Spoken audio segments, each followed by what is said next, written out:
Political and diplomatic pressure forms the final layer of escalation when extreme heat undermines the workforce.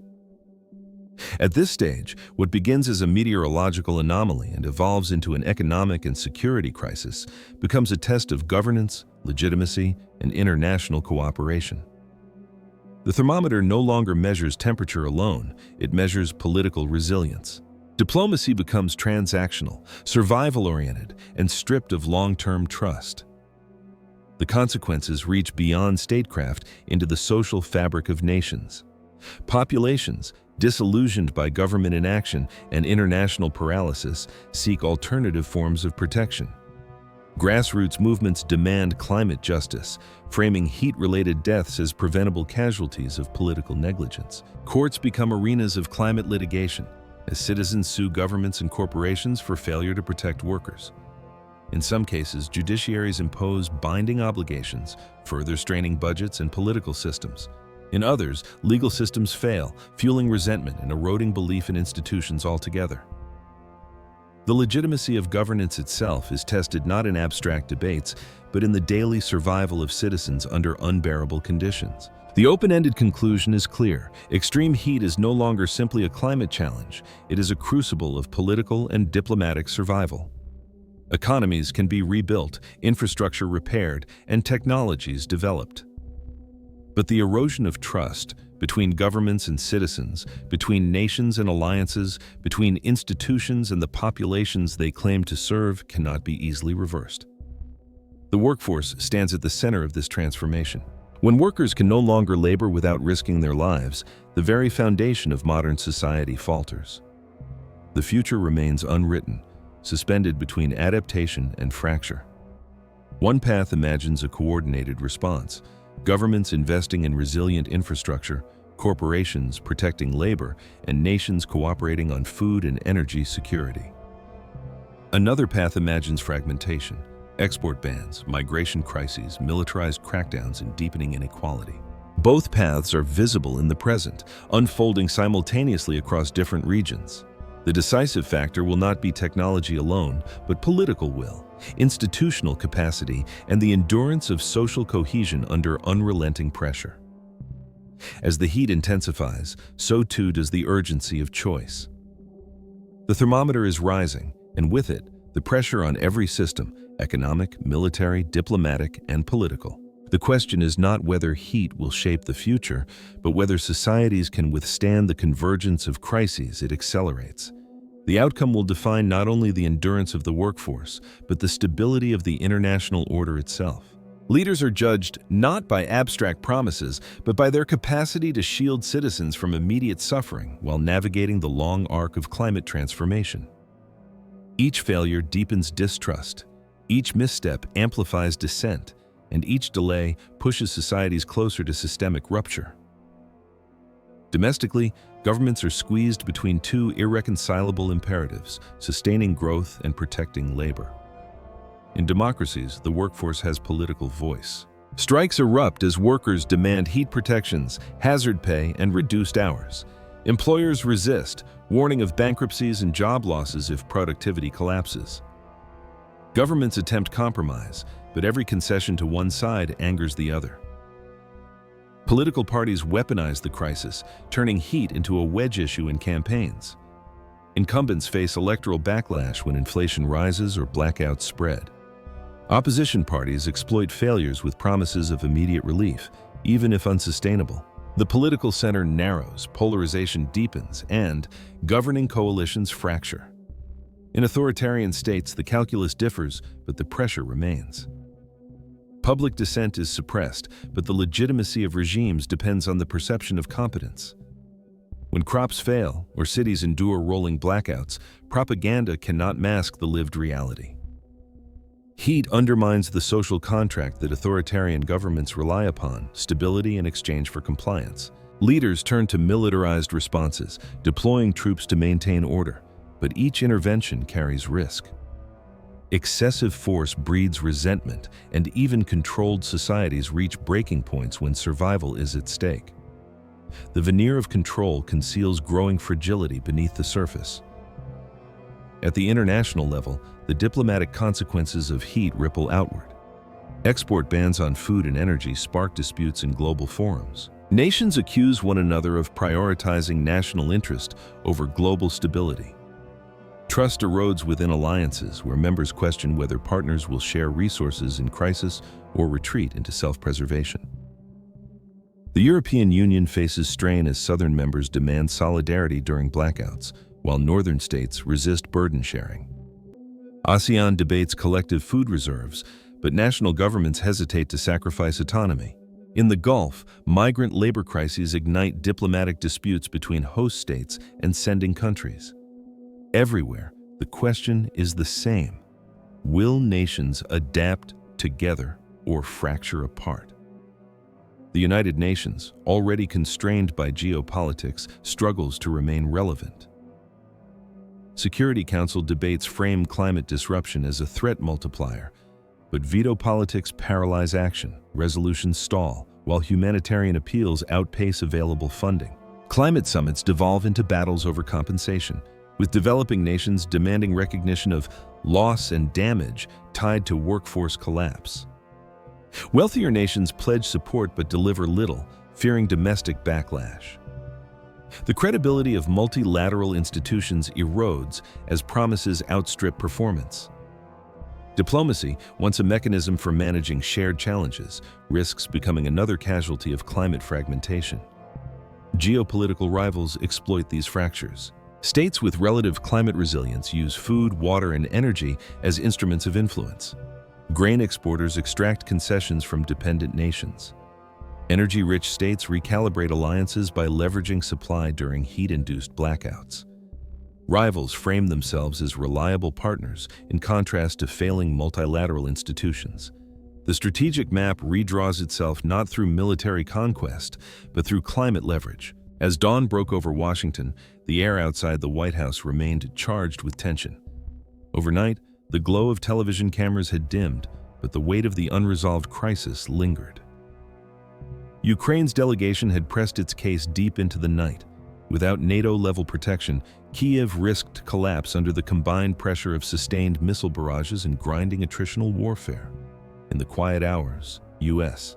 The Pentagon quietly expanded contingency planning, including rapid deployment forces, electronic warfare countermeasures, and the pre-positioning of additional interceptor batteries in Eastern Europe. Simultaneously, discussions emerged over the possible transfer of advanced fighter jets to Ukraine, an option previously shelved for fear of escalation. Each step pressed the boundary between defensive aid and co-belligerence, narrowing the margin for miscalculation. The economic ripple effects intensified across sectors. Global markets, already volatile, reacted sharply to speculation over NATO's next move. Oil prices spiked on rumors of expanded sanctions targeting Russia's energy sector, while European natural gas contracts surged amid fears of retaliatory supply cuts. Insurance premiums for shipping through the Black Sea escalated, raising costs for grain exports vital to food-importing nations. The ripple extended further into technology supply chains as corporations braced for possible cyber escalation. Multinational firms, particularly in finance and energy, hardened networks against anticipated Russian cyber intrusions, diverting resources from growth to defense. In Washington, the debate over supplemental funding packages for Ukraine collided with domestic disputes over inflation control and deficit management. Economic interdependence transformed battlefield developments into global price shocks, underscoring how the conflict's reach extended far beyond Ukraine's borders. Political and diplomatic pressures mounted in concentric circles. Within the United States, lawmakers clashed over the scale of aid, with some warning against blank checks, while others cautioned that withdrawal would invite far greater costs later. In Europe, unity showed signs of fraying. Southern European states, more insulated from Russian military pressure, questioned the sustainability of high defense outlays, while frontline states demanded accelerated integration of Ukraine into NATO structures. Moscow exploited these fissures, amplifying divisions through disinformation campaigns that targeted public opinion, particularly in nations where economic pain fueled skepticism of prolonged commitments. Beyond the Euro-Atlantic sphere, countries in Asia, Africa, and Latin America weighed their own alignments. China's measured support for Russia and calls for security guarantees for all sides highlighted the broader geopolitical competition embedded in the crisis. Non-aligned states observed closely, recognizing that the White House's decisions would signal how Washington might act in other theaters, from the Taiwan Strait to the South China Sea. The open-ended conclusion of this second chapter only deepened the sense of fragility. Could the White House craft a protection framework robust enough to deter further Russian escalation without binding NATO into open war? Could Europe maintain political cohesion as the costs mounted? Would Moscow escalate horizontally through cyber attacks, energy blackmail, or proxy conflicts to offset battlefield pressure? Each path carried risks not only for Ukraine, but for the architecture of the international system itself. The White House summit, intended as a stabilizing anchor, now revealed the depth of instability in the global order. The longer the crisis remained unresolved, the narrower the options became, and the more dangerous the potential outcomes. In that narrowing corridor of choices, the question of Ukraine's protection ceased to be a single-issue matter. It became a test of how much strain the existing world order could withstand before its foundations began to fracture under pressure. Officials sifted through intelligence briefings that pointed toward a stark trajectory. Russia was not only sustaining but adapting its offensive capacity. Satellite imagery confirmed accelerated production at Russian defense facilities, while intercepted communications suggested plans to escalate hybrid warfare operations across Europe. The question was no longer whether Ukraine could hold its lines, but whether the White House could engineer a shield strong enough to alter Moscow's calculus without crossing the threshold into direct war. The event description of this second phase extended beyond Washington's borders. European capitals awoke to urgent updates from their envoys. In Berlin, London, and Paris, government leaders convened emergency calls with Washington, assessing how far the United States might be willing to go. Poland and the Baltic states, already living under the shadow of Russian proximity, signaled impatience with delay, urging immediate measures to integrate Ukraine into NATO defense systems. Meanwhile, in Moscow, the Kremlin capitalized on the uncertainty. State media broadcast warnings that NATO's moves amounted to undeclared war, reinforcing narratives that the West sought Russia's dismemberment. Across Kyiv, air raid sirens underscored the reality that these debates in distant capitals carried immediate consequences for civilians seeking shelter from another night of bombardment. The crisis had become simultaneously global and personal, a convergence of summit rooms and survival shelters. Systemic vulnerabilities continued to unfold in sharper relief. At the heart of the dilemma was the structural contradiction of NATO's open-door policy. On paper, membership remained possible for Ukraine, but in practice, the alliance could not absorb a state already at war without inheriting that war itself. This left Kyiv in a precarious limbo, too critical to abandon, yet too costly to fully integrate. Defense analysts warned that this limbo threatened to hollow out the credibility of NATO's broader commitments. If the alliance could not decisively secure a partner under existential threat, adversaries elsewhere might conclude that U.S. guarantees were negotiable under pressure. Beyond the institutional dilemma, the industrial base faced persistent strain. American and European defense firms were racing to restock depleted arsenals, but timelines stretched into years, not months. Semiconductor bottlenecks, rare earth dependencies, and labor shortages combined to limit surge capacity. Russia, by contrast, had recalibrated its economy toward wartime footing, mobilizing supply chains under state control and sourcing critical components through non-Western intermediaries. The imbalance raised alarms about long-term sustainability of Western commitments. Military escalation became less theoretical and more immediate in the scenarios briefed to White House decision-makers. Intelligence suggested Russian preparations for intensified strikes on Ukraine's western transport hubs, aiming to choke off the flow of weapons and humanitarian supplies entering from NATO states. Such strikes, while technically within Ukrainian territory, risked spillover into Poland or Romania. A single missile crossing the border, whether by error or intent, could trigger Article V deliberations, forcing NATO to respond. By the time the second day of discussions opened inside the White House, The crisis had already shifted from questions of policy to questions of survival. Overnight, Russia had launched its heaviest missile barrage in months, striking targets from Odessa to Lviv, with explosions shaking the western transport arteries that funneled NATO equipment into Ukraine. In this context, military escalation was not a single decision point but a tightening spiral, with each rotation pulling Washington and Moscow closer to direct confrontation. The economic ripple effects widened with each day of uncertainty. Energy markets whipsawed as speculation mounted over whether Russia would escalate further by weaponizing gas exports or disrupting global shipping corridors. Grain futures surged after Ukrainian ports suspended operations under renewed bombardment, raising alarms for food security in vulnerable regions. Insurance rates for Eastern European infrastructure skyrocketed, increasing costs for both commercial trade and humanitarian relief.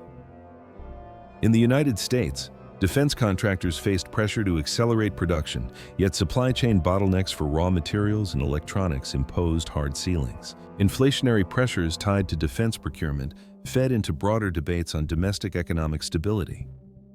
Investors, interpreting the White House crisis meetings as signals of potential long-term entanglement, shifted capital into safer assets, producing volatility in global equities. The economic consequences of each strategic hesitation or escalation were no longer abstract. They were immediate shocks reverberating across industries, continents, and households. Political and diplomatic pressures became increasingly entangled. Within NATO, fissures widened. Poland and the Baltic states demanded immediate deployment of additional U.S. forces to their soil, arguing that deterrence required visible, not symbolic commitments. Germany and France, balancing domestic pressures, urged caution, wary of triggering uncontrolled escalation. Southern European nations, grappling with economic fatigue, questioned whether open-ended defense of Ukraine threatened to undermine their own stability. Outside the alliance, adversaries and observers recalibrated their stances. China issued a carefully worded statement criticizing military blocs while positioning itself as a mediator, even as its trade with Russia expanded. Middle Eastern states hedged, wary of rising grain prices and energy volatility, while nations in Africa and Latin America assessed whether alignment with Western sanctions regimes remained tenable. In Washington itself, partisan divides sharpened. Some lawmakers demanded a path toward formalizing Ukraine's defense status, while others warned of entrapment in a proxy war morphing into direct confrontation. The White House, caught between external expectation and internal division, faced a narrowing corridor of diplomatic maneuverability. The open-ended conclusion of this chapter was not one of clarity but of compression. Every dimension of the crisis, military, economic, political, was tightening simultaneously. Could NATO credibly defend its own perimeter without extending that shield over Ukraine? Could the United States sustain the twin burdens of supplying Kyiv while deterring broader Russian aggression? Could the global economy absorb escalating shocks without fracturing into competing blocs? As the missile sirens echoed in Kyiv and the Situation Room lights glowed in Washington, the questions multiplied faster than answers could be formulated. The crisis had evolved beyond the original question of NATO-level protection. It now stood as a stress test for the resilience of an international order under assault from within and without. In that pressure cooker environment, each decision promised not resolution, but further escalation, drawing the world deeper into a confrontation that seemed increasingly difficult to contain. The timing was deliberate, a signal to Washington and its allies that Moscow would not remain passive as the West debated enhanced guarantees. The symbolism was unmistakable. Even as Ukraine's leaders appealed for NATO-level protection in the halls of American power, their cities burned under waves of incoming fire. The White House, under floodlights and constant scrutiny, now carried not only the burden of decision, but the pressure of immediate escalation on the ground. The event description grew darker with each intelligence update. In Poland, border officials confirmed that at least 2 missiles had struck within a few miles of its territory, triggering alarms and forcing NATO radar systems into heightened alert. Though no direct hit on NATO soil was confirmed, the proximity underscored the knife-edge nature of the conflict. In the Black Sea, Russian naval units maneuvered aggressively near commercial shipping lanes, forcing cargo vessels carrying grain to reroute under the escort of NATO surveillance aircraft. Meanwhile, Ukrainian officials reported heavy losses in their attempts to repel armored pushes along the Eastern Front. The convergence of air, land, and sea pressures painted a grim picture. Ukraine's war effort was being stretched toward breaking points at the very moment its allies debated whether to harden or hesitate. Inside Washington, the realization settled in that indecision itself had become a form of escalation. Systemic vulnerabilities surfaced in every briefing packet stacked on the Situation Room tables. NATO's deterrence credibility had entered a zone of ambiguity. The alliance's promise of collective defense remained intact for its members, but Ukraine's liminal status created exploitable cracks. Moscow's strategy hinged on probing those cracks, advancing aggression in increments calibrated to divide Western unity. The alliance's own readiness indicators raised concerns. Ammunition stockpiles were dwindling, procurement pipelines were overburdened, and recruitment shortfalls left gaps in force sustainment. The United States, while still militarily superior, faced the strain of maintaining simultaneous commitments in Europe, the Middle East, and the Pacific. The systemic weakness was not only material, but political. Public opinion in several NATO states revealed declining support for indefinite aid, a trend Moscow closely monitored. The White House confronted a reality in which both weapons stockpiles and political capital were finite resources, and both were being consumed at accelerating rates. Military escalation now loomed as a chain reaction. Pentagon planners outlined three primary risks. First, the continuation of missile strikes near NATO borders raised the probability of accidental spillover, each incident carrying the potential to ignite Article 5 deliberations. Second, Russia's expanded use of electronic warfare threatened NATO surveillance and communications networks, a move that could blur the line between Ukrainian defense and NATO involvement. Third, the transfer of advanced systems, long-range missiles, fighter jets, or integrated air defenses, would enhance Ukraine's capacity, but simultaneously increase Moscow's incentive to escalate horizontally, potentially targeting supply nodes in NATO states. In parallel, Russia's mobilization of additional reserve units hinted at a willingness to sustain battlefield losses for political gain, signaling that the conflict's duration might be measured not in months but in years. As the crisis extended into its third day, the atmosphere in Washington shifted from tense anticipation to relentless urgency. The missile strikes that had thundered across Ukraine now reverberated through global systems, transforming what began as a battlefield confrontation into a worldwide stress cascade.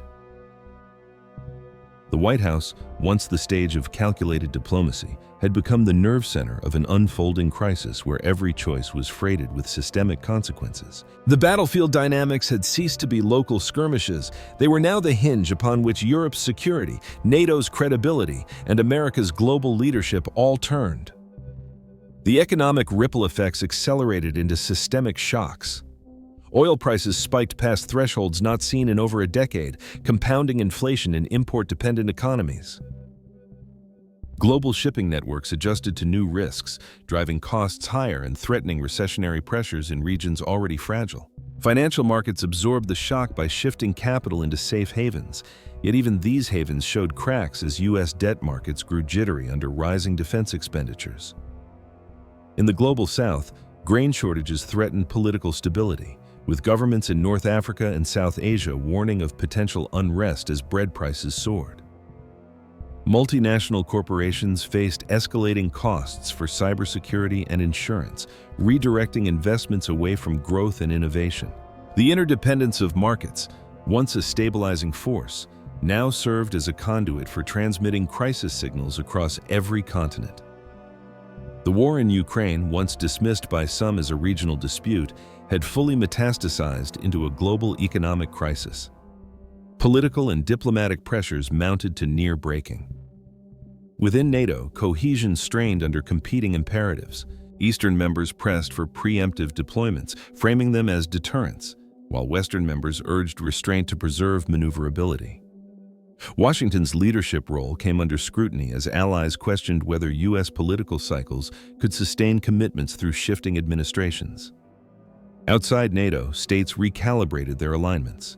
China positioned itself as an alternative guarantor of stability, extending economic support to Russia while advancing diplomatic overtures to nations unsettled by Western fracture. India, balancing its ties to both Moscow and Washington, sought to exploit discounted energy while avoiding direct entanglement.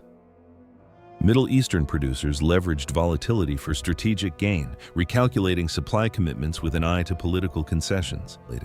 Latin American and African states, caught in the cross-currents of food insecurity and great power competition, began exploring regional alignments that bypassed U.S.-led institutions. The diplomatic map was not simply shifting, it was fragmenting, revealing a multipolar order struggling to emerge from the wreckage of unipolar assumptions. The open-ended conclusion of this chapter was defined by deepening uncertainty. Could the White House engineer a framework that preserved NATO's credibility while protecting Ukraine without crossing into a wider war? Could the global economy absorb simultaneous shocks to energy, food, and finance without tipping into systemic collapse? Would adversaries beyond Europe exploit the distraction to advance their own agendas, opening new fronts in Asia, the Middle East, or cyberspace? The summit had begun as a question of whether Ukraine might secure NATO-level protection. It had evolved into a confrontation with the limits of Western capacity itself. Each option carried risks that extended beyond Ukraine's borders, beyond Europe's security, into the very architecture of globalization. In that compression of choices, the crisis revealed its ultimate character, not a conflict at the edge of Europe, but a test of the resilience of the international system under multi-front pressure, where the cost of action and inaction alike threatened to reshape the century ahead. Ukraine's demand for NATO-level protection was no longer viewed as a request for solidarity alone. It had become a pivot point for global stability, with each hesitation or acceleration sending ripples through markets, alliances, and institutions already stretched to breaking. The event description illustrated the spreading shockwaves. In Europe, the power grids trembled under cyber attacks attributed to Russian-linked actors, plunging neighborhoods in Berlin and Warsaw into rolling blackouts. In the Black Sea, cargo traffic slowed as insurers suspended coverage for vessels transiting near contested waters, leaving grain ships stranded and food-importing nations scrambling for alternatives. Across Kyiv, civilians queued at water distribution points, underscoring how the war's humanitarian toll paralleled the military escalation. And in Washington, the Oval Office meetings grew increasingly fragmented, with defense briefers, economic advisors, and diplomatic envoys presenting conflicting timelines, priorities, and assessments. The picture was not of a coordinated response, but of overlapping emergencies demanding answers faster than the system could supply them. Systemic vulnerabilities deepened across interlinked domains. The global economy, reliant on fluid trade corridors, now faced simultaneous disruptions. Energy security, food security, and financial stability were converging crises rather than separate challenges. Europe's dependence on alternative natural gas flows collided with its obligation to fund military aid, leaving national budgets squeezed by inflationary pressure and voter unrest. The United States, though shielded by geography, confronted its own exposure. Supply chains for semiconductors, critical minerals, and pharmaceuticals revealed dependence on foreign sources that could be disrupted by a widening geopolitical fracture. NATO itself, designed for Cold War deterrence, found its institutional architecture tested in ways its founders had not imagined. Hybrid warfare, cyber attacks, disinformation, sabotage blurred the boundary between war and peace, complicating the alliance's ability to invoke or enforce its commitments. The White House's task was not merely to respond to a military crisis, but to patch a global system showing strain in every seam. Military escalation threatened to crystallize into a regional confrontation. Intelligence reports circulated that Russian units were deploying tactical nuclear-capable missiles to forward positions, a move interpreted as both signaling and deterrence. NATO commanders pressed for reinforcement of the alliance's eastern flank with additional brigades, fearing that failure to show resolve would invite further testing. The debate over providing Ukraine with advanced air defenses and long-range strike systems grew sharper. Supporters argued that only by leveling the battlefield could escalation be contained. Skeptics warned that such transfers would blur the last distinction between assistance and co-belligerence. Meanwhile, Russia expanded its use of drones sourced from external partners, overwhelming Ukrainian defenses and raising questions about the adequacy of Western supply rates. By the fourth day of deliberations, the White House was no longer simply a venue for policy debates. It had become a command post in a war of attrition fought on multiple fronts. The situation had evolved beyond traditional crisis management. Emerging markets saw capital flight as investors retreated to safer havens, undermining fragile economies in Africa, Latin America, and South Asia. Grain shortages threatened unrest in import-dependent nations, amplifying instability far from the European theater. Multinational corporations redirected investment away from innovation toward risk management, slowing global growth. Economic interdependence, once a stabilizing factor, had transformed into a transmission belt of crisis, ensuring that shocks originating in Ukraine reverberated across continents. What began as military confrontation had metastasized into global economic disorder. Political and diplomatic pressures now converged on Washington with unprecedented intensity.